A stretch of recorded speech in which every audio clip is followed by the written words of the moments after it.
internautas que nos acompanham pela rede de comunicações Santa Rita, pela Web Rádio Ativa Comunicações. Na liturgia de hoje, tem uma passagem do Antigo Testamento conhecidíssima de todos, todo mundo conhece, que é essa passagem dos ossos ressequidos, onde o profeta Ezequiel, ao mostrar esta visão desses ossos que estavam ressequidos, inanimados, que estavam mortos, e que são reanimados, e que se torna, então, como que uma parábola para responder às queixas de Israel, às queixas do povo. Os ossos são os exilados, privados da vida e da esperança. E Deus vai realizar o prodígio da restauração. Os ossos aqui profetizados é para lhes anunciar a surpreendente transformação. Os ossos se movimentam e formam então esqueletos cobertos de nervos, de carne e de pele, mas ainda sem vida. Ezequiel invoca o Espírito de novo para soprar sobre eles, para que eles possam recuperar a vida. E aí a palavra diz que o Espírito de Deus veio dos quatro ventos e que penetrou nestes corpos e que os reanimou. Esta profecia de Ezequiel nunca poderia ser mais atual do que hoje. Quantas pessoas que estão vivendo nesta terra, mas que na verdade estão mortas, desanimadas, estão entregues, como quem diz assim, não querem reagir. E a profecia vem dizer que o Espírito quer que nós nos reanimemos, quer dizer, animar novamente, voltar ao amor primeiro, voltar àquele ardor, àquele fervor para viver o Santo Evangelho. Simplesmente assim que é a mensagem que esta leitura da liturgia de hoje quer nos trazer. E em consonância com este Santo Evangelho que nós acabamos de proclamar, mestre, qual é o maior mandamento da lei? Na verdade, os doutores da lei, olha só, doutores, mestres, a maioria da escola famosíssima de Gamaliel, eles já sabiam tudo. Eles não precisariam perguntar como eles chamariam para um pé rapado da Galileia. Eu já sei qual é o maior. Mas, considerando a fama de Jesus, eles queriam colocá-lo na parede. Eles queriam testar para ver se pegava Jesus em alguma palavra, em alguma vírgula, como até hoje muita gente faz. Tem muita gente que ouve pregações do padre, etc. Não é para que o Espírito possa reanimá-los, mas é para ver se o padre fala alguma coisa errada. É para ver, e aí depois ainda fica postando besteira nas redes sociais. Então, na verdade, aqui são os fariseus de hoje. E eles aqui, então, vão com essa pergunta para Jesus. Mas também muito dessa pergunta tem a ver, porque os judeus, eles tinham 613 preceitos. Você nunca mais esqueça, 613 é muita coisa. Olha, quando a gente no catecismo, na catequese, né, padre? O senhor vai fazer a avaliação, pergunta lá pro menino de 14, 15 anos do Crisma, 16, 17, ele não consegue falar 3, 4 mandamentos dos 10. Eles tinham 613. Engraçado, porque desses 613, tinha 365 negativos, ou seja, começava com a palavra não. Como que ele diz assim? Não pode, não pode, não pode.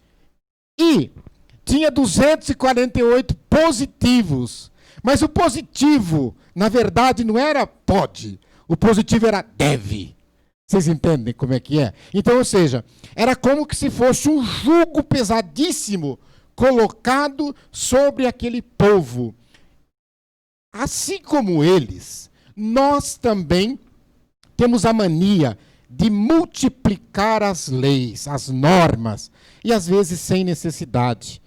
Porque a gente fala, nós precisamos barrar certos tipos de comportamento. E veja, por exemplo, eu vou citar aqui um caso, né, da lei brasileira. Vocês sabem que o Código Penal tem um artigo, que todo mundo sabe de cor e salteado, que é o artigo 121. O artigo 121 diz assim, matar alguém. Depois vem lá a pena, etc., 6 a 20 anos, etc.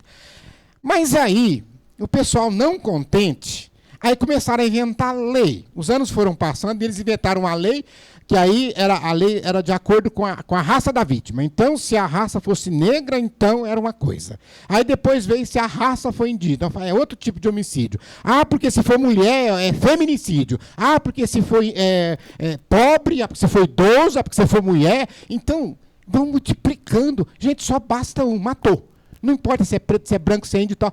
Se o caso, por exemplo, no caso da mulher, da criança, indica uma diferença de potência entre quem mata e quem tem que se defender, que agrave a pena. Aumenta 5, 6, 7, 10 anos. Põe em prisão perpétua. Mas não precisa multiplicar a lei. Então, os fariseus faziam isso. E o povo sofria. Porque tinha que andar com as fitinhas escritas ali para ficar lembrando qual que era que tinha que cumprir. E muitos, meus irmãos, dos que estão na igreja hoje, fazem também a mesma coisa.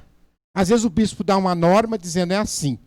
Aí quem recebe a norma do bispo já destrincha em 10 parágrafos. Uma coisa que às vezes era tão simples. Então, se a gente pode simplificar, por que complicar? E também, hoje na igreja, muitas pessoas conhecem Jesus, creem em Jesus, mas não comungam dos seus ideais. Vou repetir. Não comungam dos ideais de Cristo. Falam de Jesus Cristo. Falam o nome de Deus. Mas os ideais de Cristo não servem. Por quê? Porque pregam o aborto, porque pregam a pena de morte, pregam a eutanásia, pregam o divórcio, é contra o matrimônio, é contra a família, é contra a vida. E esquecendo que o nosso Deus é o Deus da vida. E aqui, tanto no caso do farisaísmo, quanto hoje nós temos novas formas de farisaísmo, vale esclarecer que o extremismo que leva ao fanatismo é contrário a esse mandamento que Jesus falou do amor. Porque toda a liturgia hoje tem na sua centralidade um mandamento, que se resume numa palavra, o amor. Então, onde tem fanatismo, o amor não prospera, o amor não vai para frente. E não importa se é fanatismo para lá ou se é fanatismo para cá, ou se é fanatismo daqui também. De qualquer lado que vier, se é fanatismo, aliás, tudo que termina com ismo é um perigo. Prestem atenção. Tudo que termina com ismo, nós temos que tomar cuidado. Não estou dizendo que a gente não deva peneirar. É justamente isso que eu estou querendo dizer. Nós devemos peneirar. Vejam bem, o verdadeiro amor, ele não minimiza e nem maximiza a importância da lei. Aquele que ama jamais vai dizer, não precisa cumprir a lei, não. Ou então vai falar, tem que cumprir, doa quem doer. Não, quem ama não faz isso. Quem supervaloriza a lei, geralmente esquece do amor e do perdão. Olho por olho, dente por dente. Uma no cravo, uma na ferradura. Eu costumo dizer que essas expressões não são cristãs. Se você é cristão católico e está me vendo, nunca mais diga isso se você disse até hoje. Comigo é uma no cravo, uma na ferradura e sai bonito na fita. Para com isso, porque isso não é de Deus. Porque aquele que é de Deus, ele é ofendido e por amar, ele perdoa. Por outro lado, quem desvaloriza a lei, também se esquece do amor. Pois deixa fazer o que quer, sob a premissa de que, Deus é misericórdia, ele perdoa tudo. Então pode fazer a barbaridade que quiser, que depois Deus perdoa. E é o que nós mais vemos nos dias de hoje. É a pregação de uma doutrina para a justificação dos nossos erros. Também não é por aí. Nós vamos ter que sofrer as consequências daquilo que nós fizermos. Não tem dúvida. Eu sempre digo, se eu e se você jogar uma pedra para cima, tenha certeza absoluta, ela não cai em outro lugar que não seja a tua cabeça. Não pensa que a misericórdia de Deus vai segurar a pedra, ela vai cair na tua cabeça. Porque nós vamos colher aquilo que nós plantamos. E aqui eu faço um parênteses e peço permissão ao padre Nilci. Não vou falar besteira, mas quando a gente fala do amor, quando a gente fala da vida, nós não podemos esquecer desse caso que está aí ocorrido essa semana, desse aborto lá em Recife, mas que na verdade era um caso do Espírito Santo. Onde se pode dizer que houve amor aí? E vou dizer, de todos os exageros possíveis, tanto de um lado quanto de outro, principalmente nas redes sociais. Onde está o amor? Onde está a misericórdia aí? Se eu estou falando do amor, há que se perguntar. Ao menos poderiam ter sim evitado que a continuidade da gravidez colocasse em risco a vida da menina. Mas será que não poderiam discutir a possibilidade de uma cesárea? Eu tenho 2 filhos, eu tenho uma neta que nasceram entre 5 e 6 meses. Então a criança não seria tanto risco. Mas a menina que estava grávida, sim, ela corria risco. Então tem que interromper a gravidez? Vamos interromper. Mas eu pergunto, para interromper uma gravidez, precisava matar o feto? Nem não é feto, matar a criança. Então, a pergunta que se faz, onde está o amor? Quantas crianças que vocês conhecem, ou até, às vezes até filhos de vocês, foram submetidas a cirurgias muito mais complicadas, às vezes cirurgias cardíacas, cortaram lá o coração, fizeram um transplante e sobreviveram. Será que haveria possibilidade dessa menina sobreviver a uma cesárea?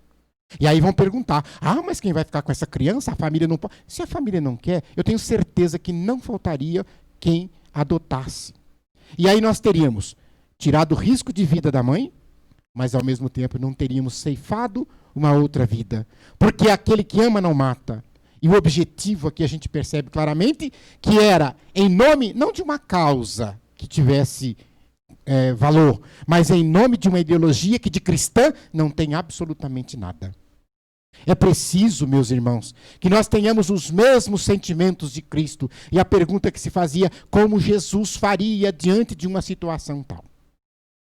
Nós somos chamados a dar testemunho a partir das nossas vidas e não das nossas palavras. Não deixemos que a cultura da violência, da intolerância, de cada um por si, possa entrar em nossos corações. As notícias de hoje revelam esse panorama de violência, de discórdia, de ódio, de tragédia, de corrupção, de morte. Porque o homem se afastou desse amor que a liturgia fala. Se afastou do amor de Deus e se abraçou aquilo que ele acha que é o amor do mundo. Ama o mundo, mas não ama Deus. E o amor do mundo não é de Deus. O porquê? O príncipe do mundo é o príncipe das trevas. E eu quero então concluir que vocês levem essa mensagem, que o símbolo do amor cristão é a cruz de Cristo, do crucificado, é o amor que dói, o amor que machuca às vezes. Mas não poderia deixar de dizer também que hoje a igreja celebra a memória de São Pio X, que para nós, enquanto igreja particular de Ribeirão Preto, tem grande importância, porque foi este Papa que criou em 1908 a Diocese de Ribeirão Preto. Naquela época, o estado de São Paulo só tinha a Diocese de São Paulo. E ele transformou a Diocese de São Paulo em arquidiocese, província eclesiástica, e criou outras dioceses, como Taubaté, como São Carlos, como Ribeirão Preto. Vejam bem, é conhecido esse Papa como, para se ter uma ideia, depois de quase 300 anos sem canonizar um Papa, ele foi o primeiro a ser canonizado. Depois de quase 300 anos. Esse Papa, ele tinha uma vida de santidade, de simplicidade. Ele é conhecido como Papa da Eucaristia, porque ele incentivava que tivéssemos a comunhão diária ou o maior número possível de vezes. Foi através dele que foi permitido que as crianças, a partir dos 7 anos, a partir da idade da razão, pudessem ter acesso à Eucaristia. Além disso, ele possuía o dom da cura. Quantos milagres em vida se tem notícias de que ele fazia, que ele operava por sua intercessão. Sua fama de santidade era tão grande que por onde ele passava, as pessoas chamavam ele, lá vem o Padre Santo. E ele, muito brincalhão, corrigia. Eu não sou Padre Santo, eu sou Padre Sarto, porque era o sobrenome dele, Sarto, né? Nessa referência ao sobrenome. Ele profetizou a Primeira Guerra Mundial, quando ele disse antes, lá por volta de 1910, ele disse, esta será a última aflição que me manda o Senhor. Com gosto daria minha vida para evitar e salvar os filhos desta calamidade. Ele morreu no dia 20 de agosto. E vejam bem, quando eu falei que ele foi modelo de simplicidade, de modéstia, de pobreza, ele rompeu a tradição dos papas comerem sozinho, porque o papa não podia almoçar e nem jantar com ninguém, era sozinho. E ele abriu as portas, assim como Francisco está fazendo. Ele rompeu também, ele iniciou a redação do Código de Direito Canônico da Igreja, que depois, em 1917, foi ser promulgado. Ele reorganizou a Cúria Romana, coisa que Francisco está fazendo agora novamente. Ele fez justamente com isso, essa reforma, ao lema de seu pontificado, que foi restaurar as coisas em Cristo. Criou bibliotecas eclesiásticas, fez reformas nos seminários, renovou a música sagrada, a música litúrgica e também o breviário que nós rezamos. Então, isso sim, é um exemplo de santidade para ser seguido. Um homem que não deixou a autoridade subir a cabeça. São Pio X, rogai por nós.